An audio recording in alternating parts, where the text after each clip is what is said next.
All right, at this time, we'll do public forum. Denise, you coming up? Okay.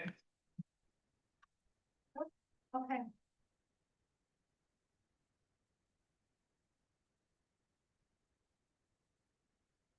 Denise Weiss, Royalton Township. Yeah, Pine County. I've spoken so many times about cannabis.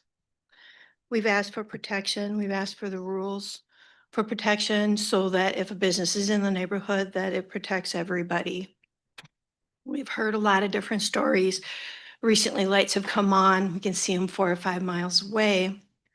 It doesn't count when the odor is there. Last night, there was alarms going off. You could hear them at least a quarter to a half mile away. And they sound like a bunch of fire trucks or police cars all going to a stranded situation.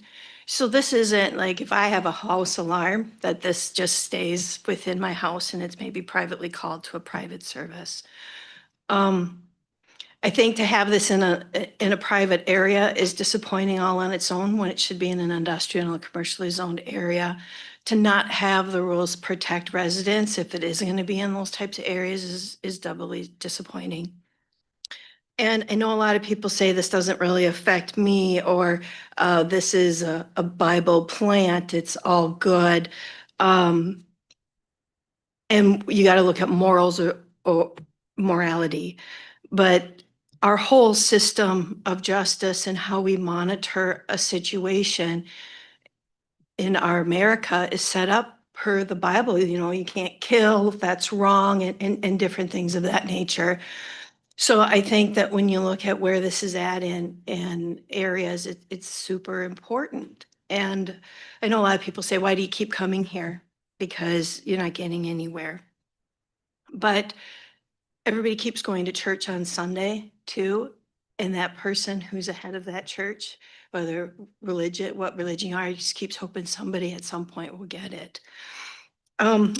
And paging through my Bible, which I don't bring up very often, has been brought up once or twice before. If you look at Mark 15, I was reading Mark 15 and I got to verse 23. And because how many times have we ever heard, you know, they don't talk about drugs in the Bible or, you know, God made all the plants. But it says in here that they tried to give him, and this is when Jesus was going to be crucified, they tried to give him sour wine mixed with a drug called mirth. And if you look at the AI version of mirth is they used to use it as kind of a pain reliever. And if you look at a couple different things, you know, and Jesus refused this, he refused it, which means you're not supposed to use drugs. He refused this and they crucified him. So from a religious standpoint, even in the Bible, we aren't supposed to be using these kind of things. We all know, if you look at our Health and Human Services, what our budget is. We look at our sheriff. We know that these aren't good for a community. All right, We know Denise, that. that's 3 minutes, so thank you. Perfect. Thanks. Thank you. Is there anybody else? Thank you, Denise.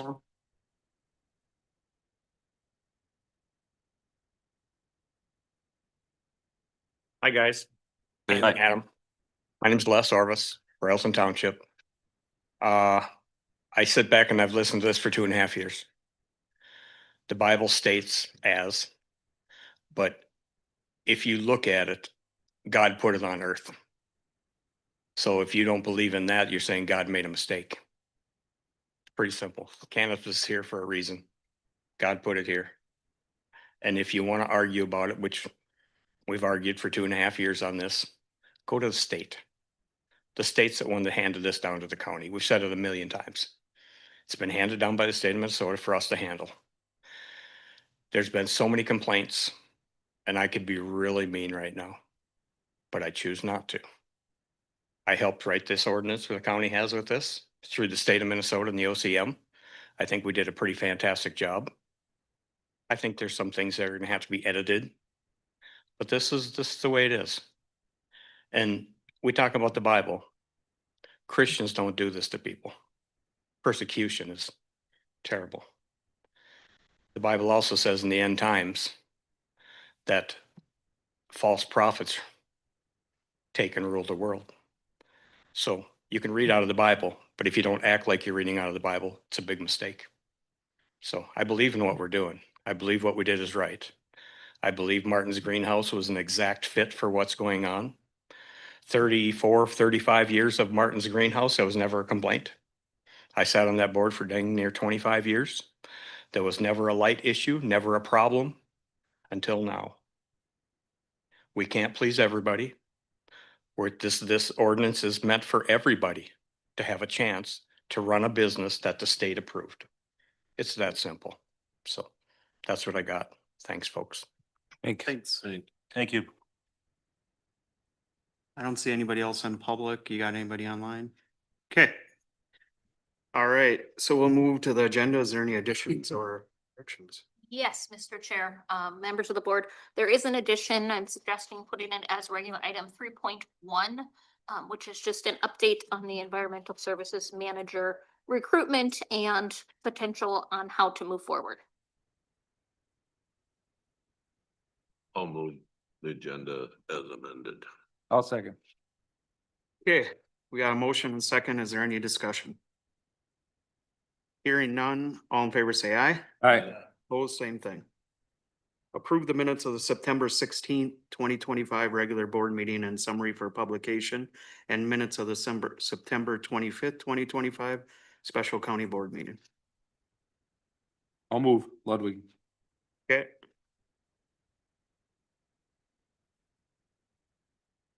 Yes, second. I'll second it. Second. All right, any discussion? Hearing none, all in favor say aye. All right. Opposed, same thing. Acknowledge the minutes of boards, committees, and correspondence, the Pine County Surveyors Report, September 2025, and the Pine County Housing and Redevelopment Economic Development Authority minutes, September 24th, 2025. So moved. All right, got a motion, second. I can second. Second, is there any discussion? Hearing none, all in favor say aye. All right. Opposed, same thing. We have consent agenda.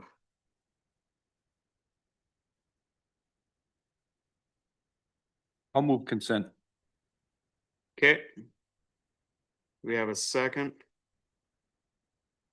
I'll second. All right, we got a second. Any discussion? I had one. Looks like the land auction results, went decent. Yeah, it's interesting because this was our first auction where we had an in-person auction with some of the new forfeitures. And so the in-person portion of the auction with the new forfeitures was at estimated market value.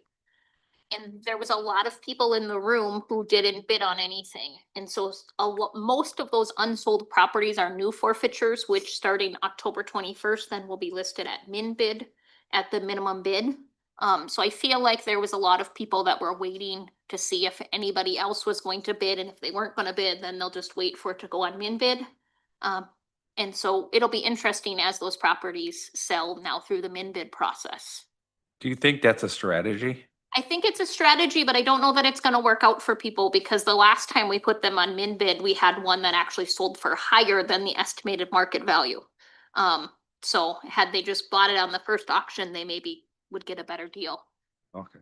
And the minimum isn't estimated market value then. Right, so we first have to offer it for 30 days at the estimated market value, and then if it doesn't test that, we start a new auction with the starting bid as the taxes and penalties and fees due, Oh, the minimum bid. okay. But that's just the starting price, so then it goes up from there. Yep. Mr. Chair? Yeah, good. So is that an online type of auction? And is there a closing? How does that work? Yeah, so it is an online auction.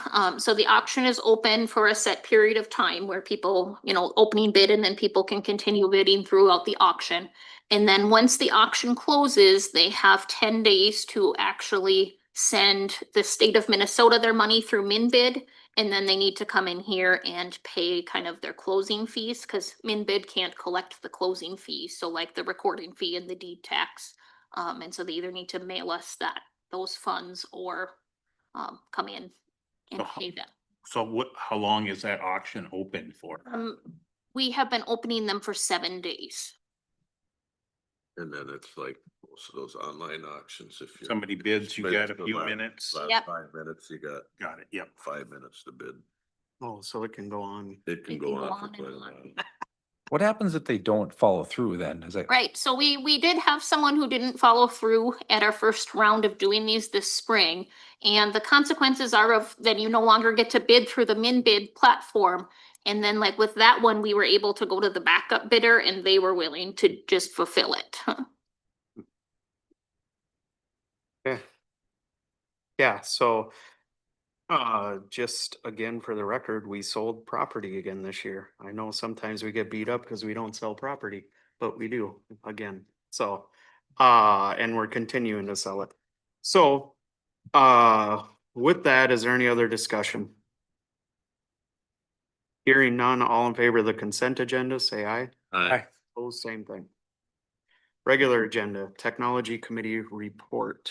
I can start, Yeah. Josh. We had a meeting and, couple of things, our imaging system, is at end of life. And, it's, I think we started that about time I got on the board, maybe even a little before, but it really kicked off when we moved into this building, so it's 19, it's held up for 19 years. But now it's not supported anymore, so, and it's the way we do business, so we need to upgrade that.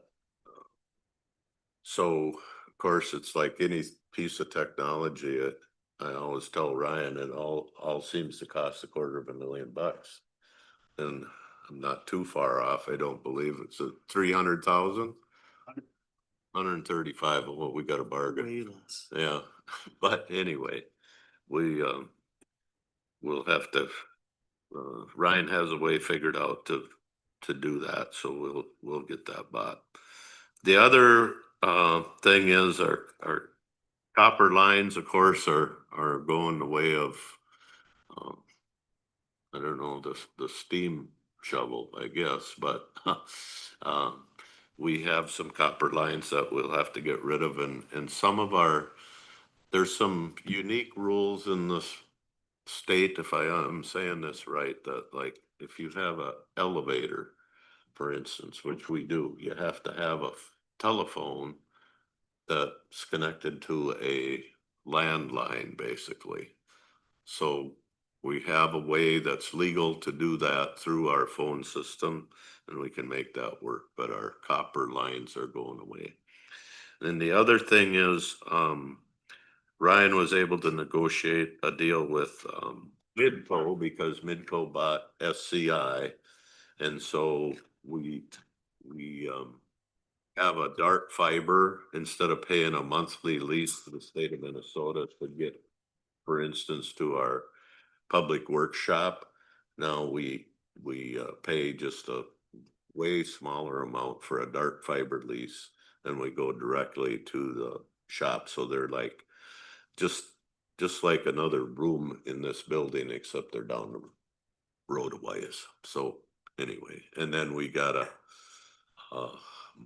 much, I would say, improved way to get to the cop shop in Hinckley and to Sandstone. Is that right? Correct?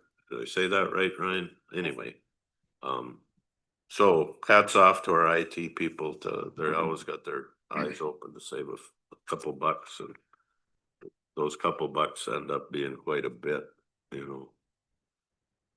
Yeah, on that, the savings, if you look at the minutes there, the report, it's about $9,800. So that was pretty decent. The other thing that we did discuss is with them changes, with them servers on the imaging system. Ryan does think he can keep his budget flat, so, it shouldn't increase anything or we had he had some money there for some other projects that we've been putting off, what, 5, 6, 8, 10 years? That we thought we were gonna get there. So we're just gonna keep putting them off a little bit and, get this, cause this has to be done. and that's where we're at. So hats off to Ryan and his crew. Of course, they always. do. Mr. Chair, Yeah. so when are we due, or when are we due to fly for Beacon again? Yeah, so I can speak to that. So we have been doing that about every 5 or 6 years. So our last aerial flight was in 2023, so we wouldn't be looking at till about 2028. Okay, And that's been paid through the recorder compliance fund, so my hope would be that we would continue doing that. okay. But Thank you. we've got a while before we have to think about that. Yep, thanks. Okay, any other questions on technology report? Doesn't look like any board action, so. We'll move on to auditor treasurer hire. Considering hire Mary Jensen as Pine County Auditor Treasurer effective October 27th at 2025 at a wage of $48.22 an hour. This position is a non-union department head, grade 18. We need a motion for this. I'll move that. I'll second. We got a motion and second. Is there any other discussion on it? Yeah, I do, Mr. Chair. Okay, When we did this, we discussed the starting salary. Is this the lowest? Correct. That is, so it's at the, so there's always room to come up. Right. Always room for, I know we had a good discussion on, with all of them. And then again, there was 5 applicants total then that were, Right, we there were, interviewed 4 right, there were 5 qualified applicants. qualified out of 7. Right. Gotcha. Okay. Thank you. all right, any other discussion? Hearing none, all in favor say aye. Aye. Opposed, same thing. Update account signers. Consider designating Mary Jensen, Pine County Auditor Treasurer, and Melissa Berg, Chief Deputy County Auditor Treasurer, effective October 27, 2025, as signers on Pine County's financial accounts. I'll move that. Okay. We got a motion, second? Or do we have a second? Second. Sorry, I didn't mean I was doing it. Any discussion on that? Hearing none, all in favor say aye. Aye. Opposed, same thing. And then 3.1, Yeah, you want me to read it or you want to do it or? you can read it. Alright. Environmental Services Manager update, consider authorizing Commissioner Nelson or alternate as determined by the board to participate in the second round interviews for the Environmental Services Manager position. Some background. Sure, I can definitely give some background on that. On September 26th, we had interviews with candidates for the Environmental Services Manager position. After those interviews, and that interview panel was myself, Jessica from HR, and then Mark LeBrun. After those interviews, there was a clear top candidate. And upon significant discussion with that candidate, he ended up ultimately declining the offer. Not because of what anything we were offering, just because of how it worked for him personally, unfortunately. So with that, I would like to go back and interview some of the additional top candidates through that we had through that process. But given the fact that the Environmental Services Manager does work with the board and does carry out a lot of policy things, works with the zoning board, I would request that we do have a county commissioner sit on that second interview panel. And I know Commissioner Nelson had expressed interest in doing that, which I think is a positive thing because he has a lot of involvement in the planning and zoning office. And has got good familiarity with the scope of the work of the office. I'll move that. Got a second? I'll second it. Is there any discussion? All right, hearing Is none. that, Yep, go ahead. are we saying then Roger's gonna be the designee? I think so, unless you Yeah. wanted to do Roger and then an alternate if he wasn't available, but I would think that I would be working with him on Yeah. scheduling. Yeah, I think, and if it comes to that, we can just figure it out, right? Or not, yeah. I apologize. I had a question, Mr. Chair. How many candidates were there for this position? There were 10 candidates for the position and we scheduled interviews with 6 of them. One of them ended up not following through with his interview, so we interviewed a total of 5. And this was also like for Mary Jensen, this was also on, was it Indeed? Right, so we advertise on in Indeed, and then we had it on the Association of Minnesota Counties, we had it on the League of Minnesota Cities. It was sent through kind of the state planning and zoning group. Thank you. Okay, any other discussion? Hearing none, all in favor say aye. Right. Opposed, same thing. Okay, number 4, set 2026 health insurance rates. It says consider no increase in the health insurance rates for 2026. Oh, there. Mr. Commissioner, members of the board, we have come to the time where we need to set the rates for next year. For health insurance, we've had discussion at the insurance committee level. We've had discussion at the board level. We've talked about the reserves. We've talked about trends. And we feel that we want to recommend 0 increase for 2026. Okay.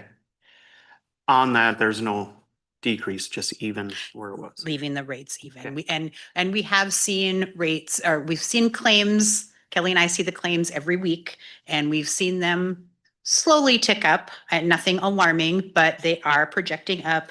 Health insurance costs are not going down.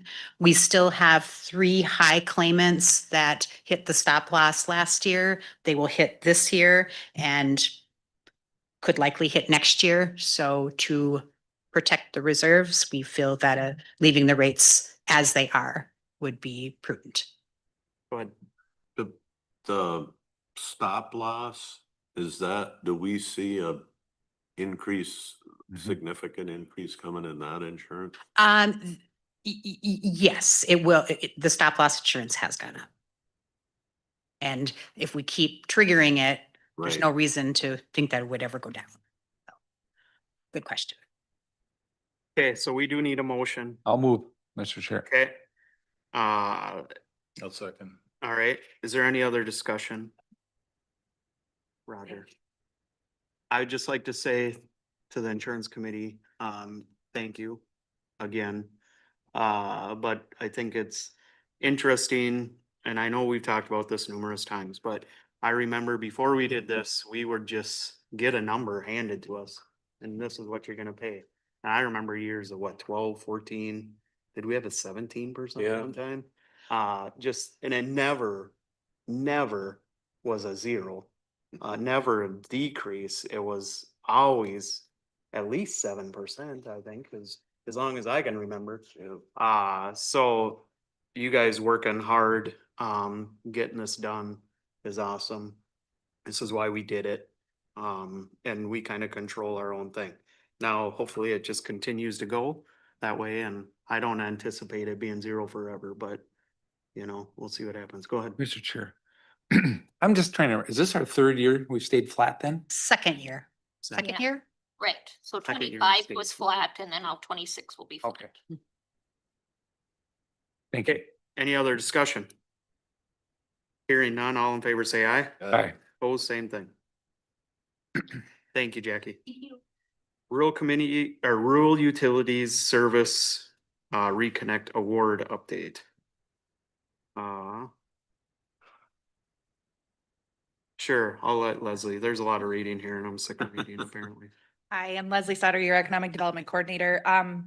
In front of you is a request for a resolution to authorize the county administrator as well as the auditor, treasurer, and myself in the rural utilities online system so we can do the reporting.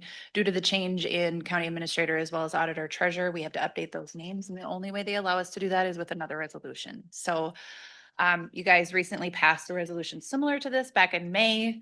I uploaded it, did the first quarter report, and then staffing changes happened. So if you were to approve this resolution, we would throw Mary Jensen's name in here along with mine, and then Kelly would be bumped up to where David Minke was in the system, so that we can do our next quarterly report, which is due on October 31st. And Mr. Chair. Yeah, go ahead. And Leslie, these are the follow-ups for the RUS grants that we've already received. Yes, correct? and I did not include that in my quick summary, but yes, this is for your Reconnect Award, which is the large broadband project east of Hinckley that we were awarded back in 2021.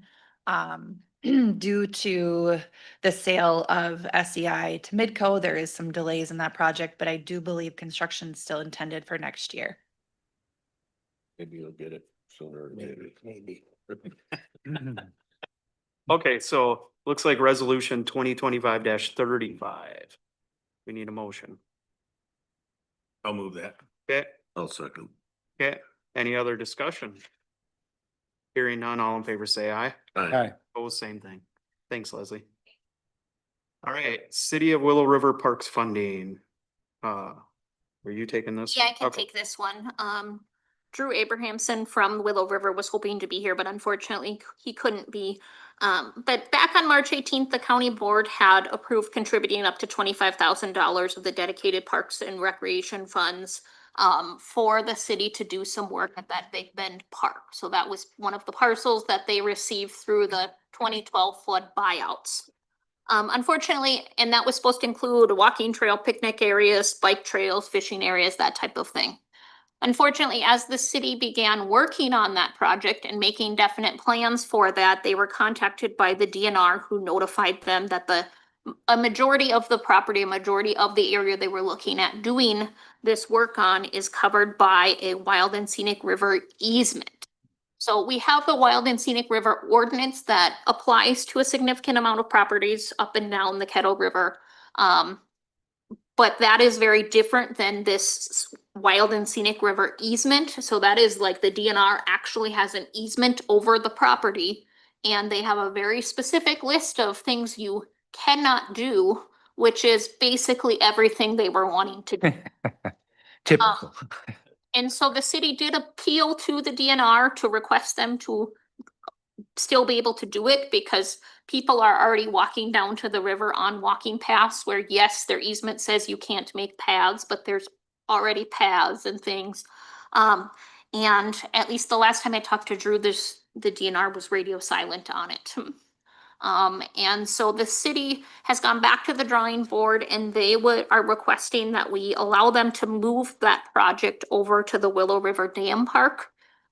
Which, since the dam came out and they did the rock rapids and things, just the foot traffic and the traffic to that park area has significantly increased. So they would actually like to move that funding over to the dam park and making, a gravel road, adding gravel to the road and parking area, repairing fencing, making some porta potty stations, updating barbecue grills, picnic areas types things. And so we're just seeking approval to amend. We originally had a written agreement with them, so to amend that agreement to replace Big Bend Park with Willow River Dam Park. You have a comment, JD? Okay. Yeah, it's about everything I had heard, in regards to this whole situation, working with the city. And I would, if you're looking for a motion, I'd make that motion Okay. to, move those dedicated funds over to the dam. All right, do we have a second? I'll second. Okay. Is there any other discussion? I got some discussion. Yeah. Probably more directed towards Mark, but maybe we can just get it on record. What, so if the DNR doesn't get back to us in regards to this, I guess I'd just like to follow up and then see. It seems like they should at least answer us. And what do we do in relation to our bridges and our other infrastructure and everything we do along that river? They can't stop a bridge project or anything that we're doing, can they? Or do we know for sure? Does this easement, you come to a city, county bridge, because the city owns a bridge, we have a bridge, the county has several bridges on several rivers. Right. But does the DNR, can they stop So other projects which are good Yeah. for, good for the community, good for Yeah. people? So that is where this property is very different, because this is truly an easement. So the property owners back in the 1970s, for whatever reason, literally signed over the DNR this wild and scenic easement. I don't know if they got some, you know, there was funds attached to it or whatnot, but it's very specific to this property. Gotcha. Just that particular piece of property. Right. Gotcha. It's funny though, because I mean, there are other ones trickling down the river, but it is very specific to this property. You go to the next property north and it's not the case. Sure. the DNR does have rules though for our roads because they wouldn't give us that box culvert when we first did the 61 and that rock dam was that, we had to wait. They wouldn't give us the permit. Mhm. Then it was after we had the road done, then we have to go cut it out and redo it. It was the same project, would end up the same too, And I think that was the one that actually we were considering just doing it. going ahead. Yeah, yeah. But then we did get the permit or whatever, so, yeah. Okay, any other discussion on that? All in favor, say aye. Aye. Opposed, same thing. All right, University of Minnesota Community Extension Committee reappointment. Consider the reappointment of Kurt Mangan to the Extension Committee for a 3-year term effective January 1st, 2026. And I can take this, we just appointed, Kurt, what, about a year ago or so, to this, but he was filling in for remaining term of our last person, Tracy LeBron. Tracy LeBrun. Okay, yeah, so I would consider the reappointment of Kurt, and I'll make that motion. I'll second it. Any discussion? Hearing none, all in favor say aye. Aye. Oh, same thing. All right, moving on, Commissioner updates. Highway 23 Coalition. I, Well, oh, go ahead, Roger. I'll maybe start. Yeah. Because there was a meeting Yeah. prior, and I'm the alternate, so, anyways, I attended both that and the NLX. You know, they were on the same day, within an hour of each. I did them both online. Probably the one thing that stood out from that meeting was there was a number of participants, but that's gonna affect us is this $3.5 million study that they actually have, I believe, to study from Foley to Hinckley of, you know, what to do there, some planning money. So that looks like that's mostly going forward. Although they're still waiting for a letter of approval from support from Ogilvy, which is, you know, a little bit of an issue, but anyway, so I attended that, and if I can jump to the NLX while I'm just talking, if that's okay, and then we'll jump back. But the NLX, again, it was a short meeting because there was not a quorum. Just discussion about there's some of the funding has been pulled back from the state of Minnesota and from the federal, but there is still some planning money that's that's not been pulled back, and so they have to reapply because of the process in Washington has changed. So that's where that's at. And then I'm back to the Highway 23. They did have an annual meeting. I couldn't go, but Steve went. I went and I think the highlight of the meeting was the speaker, the meeting was in Roscoe, Minnesota. I'd driven by Roscoe, I bet you 1,000 times, and I never even knew Roscoe was there. But we were there, and the Speaker of the House is from that district. So she was the keynote speaker, and she gave a speech that we should all listen to and adhere to about being able to have discussions and get up from the table and still not hate each other, basically.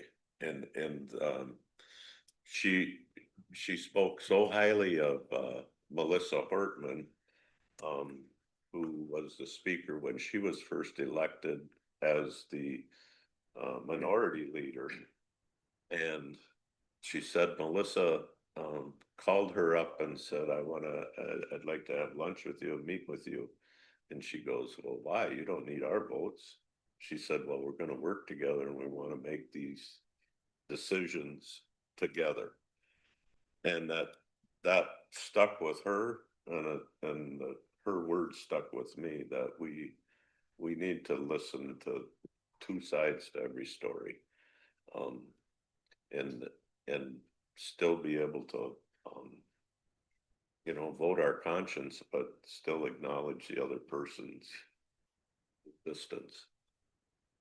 The planning money, they think it's there, I hope it's there. But what they're really doing, it's not gonna be a 4-lane highway from I-35 to Foley. Pretty sure of that, but I suppose somebody could find a bunch of money and put that in the plan. But there are lots of opportunities for passing lanes and wider shoulders and things to make that highway safer. The Pine County portion of Highway 23, the grand scope of things, has been a very deadly piece of highway. And so that's why I believe we need to keep our foot on the gas with that group and bring it forth to our legislators to make sure that these projects can keep going. The people in southwest Minnesota, you know, the 4-lane highway from, if you've been west of St. Cloud now, you get on 23, it's 4-lane to Paynesville and beyond. So, you know, but they've been at it for 30 years. And so these things take time. You know, they're talking about projects that are gonna happen now. If you go to a MnDOT meeting, they're projecting projects to start scoping projects that are gonna happen in possibly 2035. So, you know, that they have to do that so they can get the engineering done and they can, so that some of them will never happen, but they have to be prepared. So that's what I took away from the meeting. There's hope for Highway 23 for those of us that go to St. Cloud very often, which I do. It's where my eye doctors are. It would be a welcome treat. And I think, Steve or Roger, Mr. Chair. I said, so on the trail stuff, was there any, I just can't, that we have the Willard Munger Trail, so it's gonna be hard to add trail when you can't maintain what we have, isn't it? Well, We hadn't gotten to we that. we haven't got to the trail part yet. I thought you were talking about trails. No, Oh, this is Highway 23. and So I think the one thing is it is important to go to these meetings and have input, and that's where it is. Like you said, west and south, them guys have been working on it for 30 years. Well, we as Pine County just got on to 23, what, 2-3 years ago? yeah, And if you sit around and do nothing but complain, yeah, nothing gets done. But if you actually show up and you contribute to these things and show that, hey, you know, and it's not necessarily just Steve uses that road. There's a lot of deaths that happen on that road. Just north of my house, I know in the last couple of years, there's been quite a few of them. Mhm. And obviously one is too many, but and I think Sheriff Nelson could attribute that is a tough stretch of road there. And I just came back from there the other day and going right through Brook Park, on that bridge over the railroad tracks, and some car was going 35 miles an hour. And you don't really realize it, you just ram right up on them and what the heck is going on? And then you gotta try to pass, and I hate passing on two, you know, so it's like, yeah, it's not good. the So- money for this study is actually coming from the Corridors to Commerce arm of, if I understand it right. And what that money is for the goods and services that we need and manufacture in East Central Minnesota to get Mhm, west of here. mhm, And for the stuff that's made from the west of here to here. mhm. And so, Good. I don't I'm know. glad you guys are It was working on good. it. Thank you. All right, Arrowhead Counties, Ludwig. I didn't make it. Okay.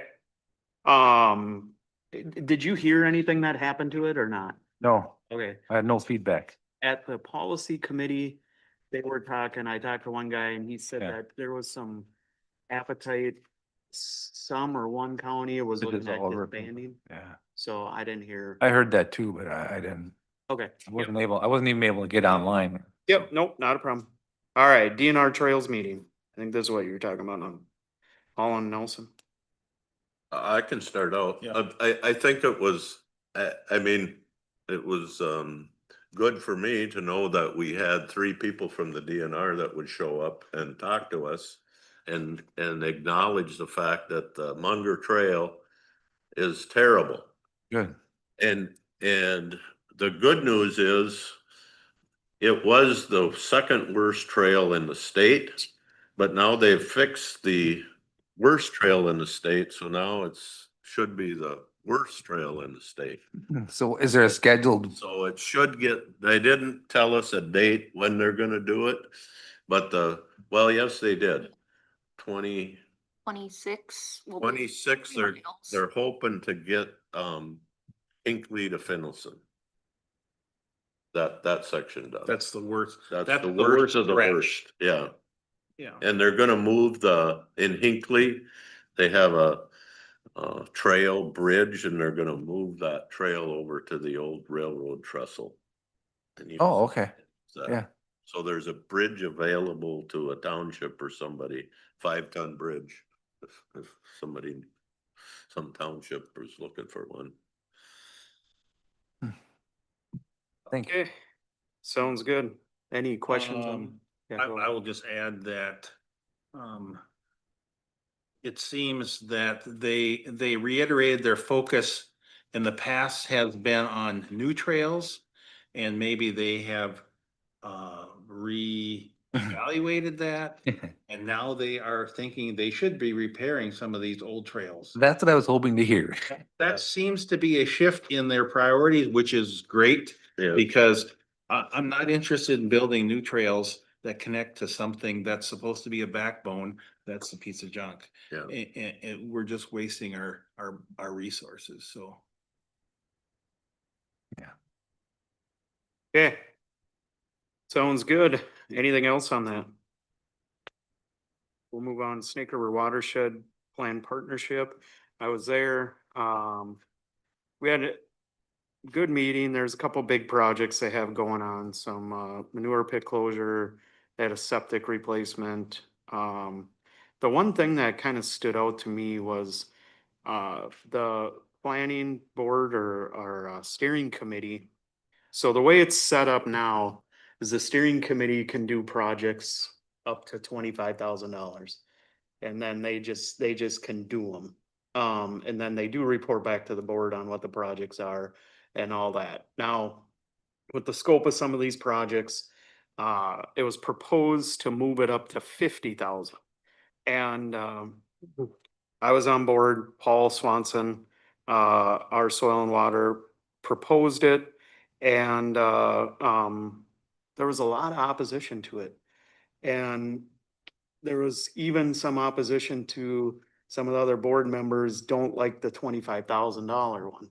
They want it to be more like they are in charge of every project. And it was voiced a little bit that, one of the counties, well, Mora, or Canaba County, they're like, well, we don't get any updates. Well, that's their staff that is not giving them the updates, and that is their responsibility to have somebody give them an update. So they want it to come through the Plan Partnership Board, and we're like, or I was like, you need to have your staff show up and participate and be part of these projects. And that's not the rest of the board that can do that. And so ultimately, it did get voted down.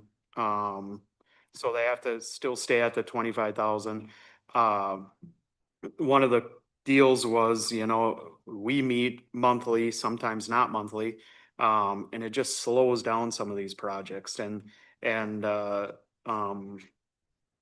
it just seems like a couple of the board members really want to micromanage, and I'm not really in favor of that. And I said it, like, if you don't trust your employees that you put in place, then get different employees, you know, that's their job. They are the professional, they are the technical people.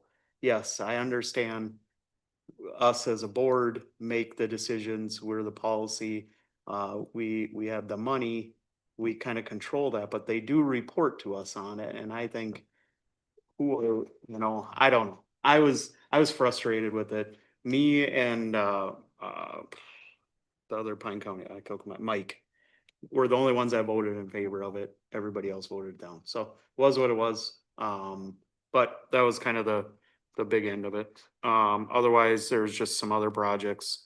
They're kind of moving a little bit of money around because when they put the budget in place, we didn't know where we were gonna get the big hits on, where we weren't gonna get the big hits on. So some of it's, you know, moving some money around, which Bowser allows you to do.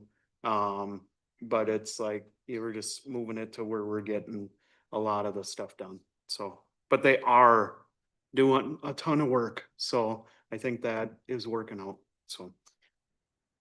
Any questions? Okay, Housing Redevelopment Authority, Economic Development Authority. Yep, we had the meeting, a pretty typical meeting for the first part, and then they set their budget for 2026, and that went good, 4-0 vote. And then Pine County was hosting 2 Rural Business Success Series workshops. One was October 2nd, which already happened. And the next one's gonna be October 30th, and they're both gonna be at the courthouse. The next one coming is Grow with Google. And then the manufacturing tours that were scheduled to happen October 22nd at Pine Technical College, those are canceled by Pine Technical College, and they're gonna be revisited in the spring of 2026. Otherwise, there's pretty much not much more to report. I zoomed on that one also. It was Sloan's last day, right? Yep, Yeah, yep, so it was her gonna last be a- day, yep. Was that then an appointment that's gonna happen or? Yeah, I think it's already, I think Steve Yeah. has to do that. Okay, so there'll be an appointment for that, and then, there was just, as of the buildings are concerned, there was one unit in really tough shape, one of the, apartment buildings that they're, renovating, remodeling. That's all I got out of it. Okay, Pine County Zoning Board. Yeah, that was one variance that came up, I think, or whatever, and that was denied. And then board had been going over the Windermere Township zoning pack, and that board approved Windermere's, and then that's gonna come to us now for review to make it finalized, because it has to be at least as strict as ours, so that'll be coming in front of us, and that was pretty much it for the zoning board too, nothing else major happening. Okay, Lakes and Pines. Lakes and Pines, was the annual meeting, which we elect the officers, which, pretty much is the same slate of officers we had to have for this year. Tim Burkhart from Hinckley is the chairman now of that group. He's been this year and he'll be next year. And then, of course, with the government shutdown, there's some concern over how long they can continue with Head Start. They got some money to get to the end of October. After that, they'll probably have to shut that down. And then fuel assistance is about in the same boat. They got some money to get them into the first week of November, but then they'll be out. Okay, East Central Regional Juvenile Center. Yeah, so, okay, today, we would have, we contracted for 243 beds on that, data right up to the snapshot before the meeting. And we used 234. So it's a good thing we were paying for our bed slot this year. So we only missed 9 days. 9 bed days. Otherwise, we've had one of our kids down there. Then the discussion went to plant projects and everything else, and there's no huge projects on the agenda. But there's, a $90,000 outdoor rec area, a $70,000 roof project, a $40,000 water softener project, and a $30,000 window project for the next year. But nothing in their scheme of things. So the discussion went to the per diems then. And they're raising the per diem to 400, which I think Terry budgeted 400 too, didn't he? Anticipated. So we were having discussion there and I brought up, because the reserves are quite large. The two reserves are, there's $552,730 in the operational fund. And in the capital reserve, there's 1.14 million. So, and they're raising to me, for the small counties, the raising is pretty soon the smaller counties are gonna have to opt out of it, holding a bet. And when you have these reserves, so I asked a question and he was not prepared for the question at all, it was obvious, but I said, like in Pine County, we set a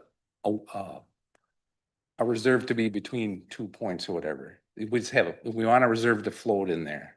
So, because we never know what's coming. I said, we don't do that here, do we? I've never been part of that, and I've been on this thing. No, we don't do that. And they said, well, I think we need the reserves is all they said to me. And so then another guy from another county jumped in. It wasn't a commissioner, it was and he really went after the cost to the smaller counties then. What it's gonna be. So my plan is when we have our next in-person meeting, I'm gonna reach out to the commissioners that are on board and just say, we needed to have a discussion about, we know you need reserves, but at what level does it have to be at? And we know it changes, but to me, we could easily get some kickback and not raise our our fees. So we'll see where that ends up, but that's my mission for the spring meeting. So, and if you talk to other commissioners and you want to bring it up with them, do it. And then, Okay, Mr. Chair. yeah, Matt, could you get us a list of who sits on that board from the other counties, what commission? oh yeah, I have a list of everybody right here. Okay. Yep, if you want it, I'll give you a copy. Okay. all right. Maybe just a follow-up question on Yeah. that too. Yeah. So did they even come up with a percentage of where they're at right now? He couldn't tell you that. No, and see, I don't know if Terry's not lying, but Anoka drives that thing. And then even if we decide something as a board, that doesn't mean Anoka's even gonna approve anything.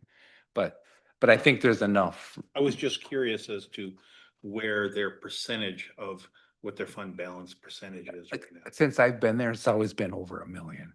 It's always, even when they do project, I mean, it's always been, they've always had money.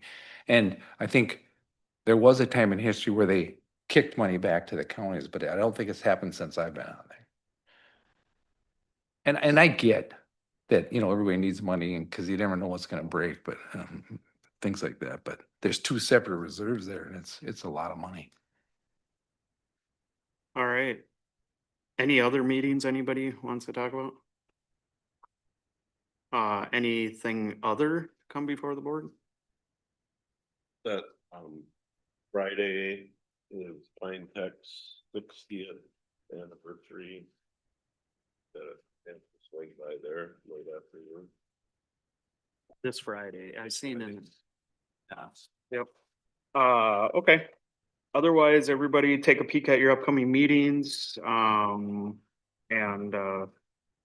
yeah, we'll declare the meeting adjourned.